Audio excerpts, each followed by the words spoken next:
biasa manggilnya Teh Dewi. Kalau kalian mau manggil kakak juga boleh kan ya Teh Dewi ya? Gitu. Ya, boleh. Dari CV-nya ini bukan kaleng-kaleng ibaratnya gitu. Eh jadi ya Experience-nya Teh banyak ya, Dewi Kak? itu betul. Teh Dewi aktif organisasi dari mulai SMA, terus pada saat kuliah juga beliau gak pernah menyia-nyiakan apa ya kesempatan gitu. Buktinya di situ ada beberapa, termasuk pernah jadi staf KWU kan, terus pernah jadi ketua hima kita juga gitu. Makanya teman-teman mungkin apabila nanti ada yang mau ditanyakan terkait CV atau kurikulum vitae, jangan sungkan-sungkan ya kepada Teh Dewi gitu. Apalagi sekarang Teh Dewi itu sebenarnya masih mahasiswa semester akhir, tapi udah bekerja ya Teh gitu. Pastinya bakalan banyak hal-hal yang bakalan dibagikan kepada kita-kita khususnya mahasiswa MSDM gitu. Betul gak Kak Rahma? Iya, betul banget, Kak Iba. Soalnya kita bisa mendapat informasi dan juga sharing-sharing pengalaman dari Teh Dewi ini.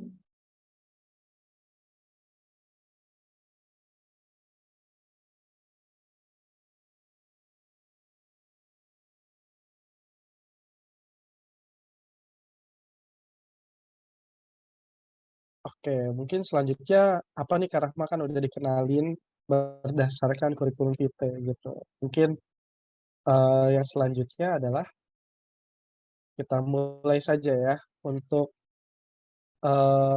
sharing-sharing terkait kurikulum vitae, maka waktu dan layar dipersilakan kepada Teh Dewi. Oke, bismillahirrahmanirrahim. Assalamualaikum warahmatullahi wabarakatuh. Selamat siang semuanya. Terima kasih sebelumnya untuk moderator kece kita ya, ada Bang Iba sama Rahma ya tadi. Ya, semuanya. Halo. Salam Oke, kenal, Kak. di sini kan aku buat paparin nih gimana sih kalian kalau misalnya buat bikin CV itu kayak gimana kan. Sebelum kita mau nulis CV, ini aku salah satu CV ATS friendly. Sebenarnya kan kalau ATS friendly itu isinya tuh sebenarnya cuma tulisan aja ya teman-teman. Cuman emang dari pengalaman pribadi aku itu, apalagi aku kerja di apa ya sebagai rekruter juga, jadi kalau CV itu lebih baik itu ada fotonya ya. Ini pengalaman aku real di perusahaan ya. Jadi langsung aja kita masuk di bagian pertama, yaitu di sini yang paling atas ya. Di sini kan ada yang paling atas nih. Itu ada nama, alamat, nomor HP, sama email, sama juga masukin LinkedIn kalian. Kalian udah punya LinkedIn belum? Punya, Kak. Bagus. Punya dong Kak. Kalau punya mungkin nanti kita connect-connectan gitu ya Kak. Ya, benar. Ibaratnya Teman, connect-connectan. pokoknya kita harus banyakin relasi karena LinkedIn jujur aja aku selama menjadi rekruter di perusahaan perbankan ini, aku banyak nyari kandidat itu di LinkedIn. Jadi kalian pokoknya harus punya LinkedIn deh. Pokoknya kalau sekarang tuh kayak masa nggak punya LinkedIn gitu kan. Perbanyak koneksi aja ya pokoknya. HR kalian follow-followin boleh kok. Oke, nah jadi di sini untuk nama pastikan kita namain nama kita, terus untuk alamat kita pakai alamat yang singkat aja ya, nggak usah panjang-panjang pakai RT nomor kayak gitu nggak usah. Kita tinggal tentuin aja kita rumahnya di kota apa, di daerah mana gitu kan. Kayak di sini kan aku kasih contoh yaitu di Ciracas di Jakarta Timur, terus nomor HP, terus masukin email kalian sama link tadi ya untuk part atasnya ini. Terus kalau fotonya bebas deh kalian, fotonya mau disimpan di kiri atau di kanan itu terserah kalian. Oke, lanjut lagi kita ke summary. Nah, di summary ini isinya itu adalah tentang apa ya? Kayak deskripsiin kalian, kayak promosi diri gitu loh, kayak promosi kalian itu siapa sih gitu kan. Kalian tuh punya apa sih, kayak personal branding kalian gitu dimasukin. Di sini kan contohnya, di sini aku sebagai mahasiswa D3 dari Politeknik Ketenagakerjaan. Nah, di sini kalian bisa masukin aja kayak kalian tuh selama di Polteknaker atau belajar tentang MSDM tuh belajar apa aja gitu. Kalian tuh mengetahui atau knowledge kalian tuh di bidang apa aja. Kayak disebutin aja kayak aku nih belajar HR planning and ada HR Learning and Development, aku belajar rekrutmen juga kan, dapat matkul apa, mata kuliah apa kalian masukin. Terus di bawahnya lagi kasihin aja personal branding kalian yang nggak terlalu berlebihan tapi nggak terlalu rendah juga gitu ya. Jadi kayak tengah-tengah aja lah. Jadi jangan terlalu over. Kayak misalnya aku kasih contoh di sini, ya saya disiplin kayak gitu-gitu. Saya bisa kerja di bawah pressure kayak gitu-gitu ya. Pokoknya kali kalau udah masuk perusahaan jangan, pasti pressure tuh ada sih ya teman-teman. Tapi tetap semangat ya. Kayak itu buat summary. Oke, kita lanjut lagi ke setelah kalau kita isi summary, apalagi sih Kak bawahnya. Nah, setelah itu jangan lupa kita masukin edukasi atau pendidikan kita, tingkat pendidikan kita.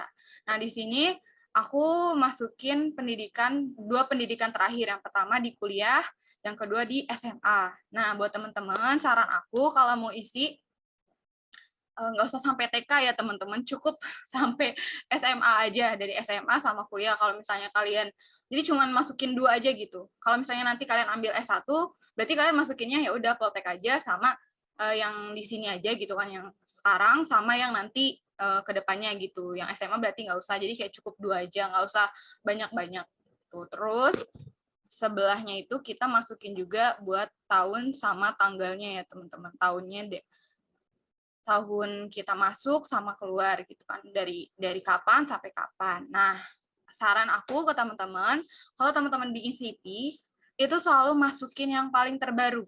Jadi terbaru dulu, baru bawahnya yang lebih lama gitu. Jadi ingat pokoknya kalau isi itu yang terbaru dulu, jangan yang lama-lama dulu. Karena kita kan nggak tahu ya, ibaratnya kalau kita lihat cumannya dari tahun sebelumnya aja, itu kayak oh ini kan tahun 2018 ya, terus kalian nanti 2020-nya ngapain gitu kan, kayak nanti scroll lagi ke bawah kan itu cukup membuang-buang waktu ya. Jadi kadang rekruter juga melihat CV itu nggak lama gitu. Kalau kalian dengar kan, sebenarnya tuh rekruter itu ngelihat CV kalian tuh emang cuma 5 detik, bahkan itu bisa, ya itu jujur bener-bener bisa gitu.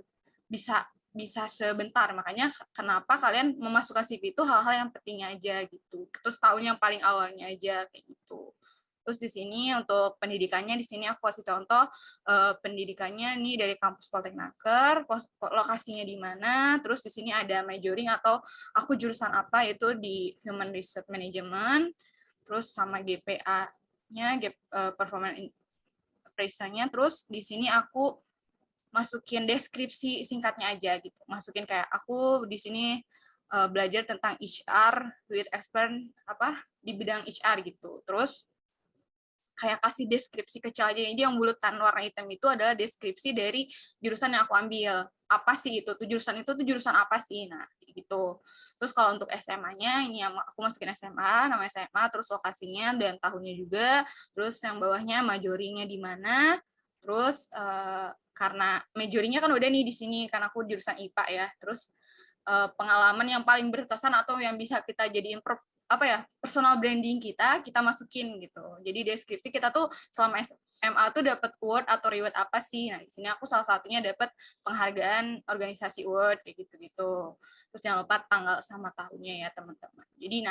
Jadi sekarang coba teman-teman ingat-ingat lagi kalian sekolah di mana nih, diisi jurusannya apa, terus dicatat gitu ya. Deskripsi dari jurusan yang kita ambilnya tuh apa, oke? Terus setelah edukasi apa sih Kak? Nah, setelah edukasi kita masuk ke work experience atau pengalaman bekerja. Ini bebas ya teman-teman mau masukin. Kalau misalnya kalian ada pengalaman bisa dimasukin, kalau enggak bisa langsung ke organisasi experience. Tapi di sini aku contohin kalau yang keduanya itu atau setelah pendidikan itu ada work experience. Nah, di sini kayak contohnya work experience, perusahaannya apa, terus lokasinya di mana, dari tahun berapa sampai tahun berapa. Nah, sebenarnya aku tuh di sini masih human research ya teman-teman. Kalau sekarang ini belum yang terupdate, aku maaf ya, yang terupdate-nya belum aku kirimin. Jadi di sini ada perusahaan, lokasi, terus posisinya apa, sebelah bawahnya itu, bagian bawahnya itu posisinya itu di bagian apa. Nah, yang bulat-bulat hitam itu deskripsi atau job desk kita selama menjadi posisi itu. Jadi kalian kalau bisa tuh masukin deskripsi dari kerjaan yang kalian lakuin. Nah, nggak usah panjang-panjang, kalian bikin aja secara singkat-singkatnya dan inti-intinya aja kayak gitu. Sini ada aku di sini ada work experience-nya ada 2 ya. Sebenarnya lanjut lagi setelah masukin work experience, jangan lupa ya dari yang terbaru sampai yang paling lama. Oke, kita next lagi.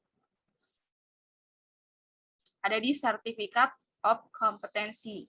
Di sini kenapa aku masukin Certificate of Competency-nya lebih awal? Karena menurut aku ini bebas ya teman-teman. Kalau misalnya kalian punya sertifikat tentang apa aja, mau disimpannya di mana atau gimana, ini sebenarnya bisa di sini atau setelah work experience atau misalnya nanti setelah organisasi experience itu di bawah gitu, itu nggak apa-apa. Tapi karena aku ini sertifikasinya di bidang HR ya, kayak sangat mendukung untuk personal branding aku, jadi kayak pengen recruiter tuh bisa lihat kalau aku tuh selain work experience tuh aku juga punya sertifikat yang mendukung pekerjaan aku. Kan di sini aku ikutin sertifikasi dari BNSP ya tentang Human Capital Staff. Nah, jadi makanya aku masukin lebih awal gitu daripada pengalaman organisasi aku kayak gitu. Jadi aku masukin nih yang mengadakannya itu atau sertifikasinya itu siapa. Ini kan dari BNSP. Nah, keduanya sertifikasi tentang apa sih gitu kan. Nah, ini ada sertifikasi tentang Human Capital Staff di sini. Tahunnya jangan lupa di paling kanan atau di sini kan kanan ya. Jadi kalau di itu kiri. Itu 2022. Nah, jangan lupa kan setiap kita tuh selama sertifikasi ini tuh ngapain aja sih, sertifikasinya tentang apa aja. Nah, itu deskripsinya kalian masukin juga. Singkat-singkat aja, teman-teman. Inti-intinya aja. Kadang kan kita juga kalau baca yang panjang-panjang kan pusing juga ya kan. Jadi kita masukin deskripsinya yang singkat-singkat aja. Oke, lanjut lagi kita ke organisasi experience. Jadi setelah yang tadi, kita langsung masuk ke organisasi experience atau pengalaman organisasi. Di sini kalian masukin di bawahnya itu ada organisasi apa, letaknya di mana, terus posisi apa nih, kayak gitu. Di sini kan ada posisi. Jangan lupa tetap masukin tahunnya ya, guys. Karena sangat penting sih kita mengetahui tahun-tahunnya. Kenapa sih, Kak, butuh dipakai tahun-tahunin gitu kan? Karena kita ngelihatnya itu kadang kan kalau misalnya nggak pakai tahun, lah ini kerja dari kapan ya, kayak gini. Misalnya ada gap ya. Aku misalnya kerja dari Antep, ini selesai bulan Desember. Terus aku dapat lagi magang misalnya di bulan Januari atau di bulan Februari nih gitu kan, di bulan Februari. Nah, pasti kan recruiter bertanya-tanya, nah kenapa sih kok ada gap gitu kan, berhenti dulu nih, kok di Januari kok nggak kerja itu kenapa? Nanti biasanya kalau misalnya kalian ditanyain tuh pasti bakalan kayak ditanyain kayak, kamu ini kan ada berhenti nih dari tahun ini ke tahun apa ke bulan ini sampai bulan ini, kamu tuh ngapain aja sih gitu. Jadi biasanya ditanya kan kayak misalnya nih cuma sampai tahun ya ada gap gitu, jadi biasanya dilihat juga. Kadang kalau misalnya nggak ada keterangan tahunnya bisa kita skip. Serius bisa kita skip karena nggak jelas, karena kita tuh butuh kandidat tuh yang bener-bener ya ibaratnya kalau niat tuh niat gitu buat ngisi data-datanya tuh lengkap, kayak ada kemauan untuk mengisinya secara lengkap kayak gitu. Next lagi kita ke bawah. Oke, nah ini untuk jangan lupa udah tadi masukin posisi, udah masukin nama organisasinya, kita juga jangan lupa masukin deskripsinya. Kita tuh selama jadi kayak aku nih, selama jadi ketua hima tuh aku ngapain aja ya. Nah, jadi dimasukin tuh job deskripsi atau job desk kita tuh selama jadi leader itu ngapain aja. Nah, di deskripsi aja ada 1, 2, 3 atau berapapun itu bebas, yang penting singkat-singkat aja. Kalian mau ada 10 juga masukin aja nggak apa-apa kok. Oke, lanjut. Itu buat isi organization experience-nya ya teman-teman. Ingat ya, ngisinya yang paling terbaru ke paling lama. Oke, next. Kita ke bawah lagi.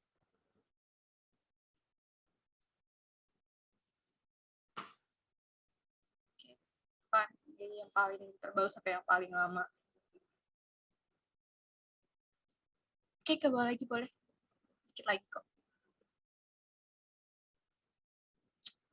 Sebenarnya aku juga gabung organisasi sebenarnya baru pas SMA aja sih. SMP aku jadi anak kutu buku. Jadi emang. Nah, oke. Selanjutnya setelah kita masukin organisasi experience atau pengalaman organisasi, lanjut kita ke skill atau kita teman-teman bisa masukin skill tuh kan ada 2 ya, ada soft skill sama hard skill. Nah, buat soft skillnya teman-teman bebas mau isi apa, tergantung sama kepribadian teman-teman gitu. Kalian tuh bisa apa gitu buat personal branding kalian. Kalau di sini kan aku ada leadership, public speaking, terus teamwork, ada adaptability, terus people management, terus yang mau masukin apa gitu. Terus tergantung kalian gitu. Buat hard skill-nya di sini ada human resource skill, Microsoft Office, HRIS, fotografi sama desain. Nah, buat skill ini sebenarnya bisa dimasukin, bisa enggak, sebenarnya opsional ya, gimana teman-teman aja. Biasanya kalau misalnya ditanya, paling yang ditanya itu hard skill-nya. Jadi kayak kalau mau masukin skill, ya paling kalau bisa sih ada hard skill-nya gitu. Karena biasa recruiter juga suka nanya kan, kamu Microsoft Office bisa apa aja ya gitu. Kayak gitu-gitu. Kalau kita jelasin, oh berarti kamu bisa Microsoft Office ya, kayak gitu-gitu. Jadi kayak tinggal contreng gitu. Kayak udah, oh cek dia bisa Microsoft Office, oke, gitu-gitu. Dia bisa gunain aplikasi Excel itunya gitu kan. Terus kalau misalnya teman-teman ada ikutan apa ya? Ikutan pelatihan tentang ada nilainya kayak gitu-gitu, boleh nih dimasukin di skill. Kayak misalnya aku pernah ikutan apa ya? Sertifikasi buat Microsoft Office nilainya segini kayak gini-gini boleh. Terus yang terakhir ini juga ada bahasa, ini bahasa bebas ya teman-teman mau dimasukin atau enggak.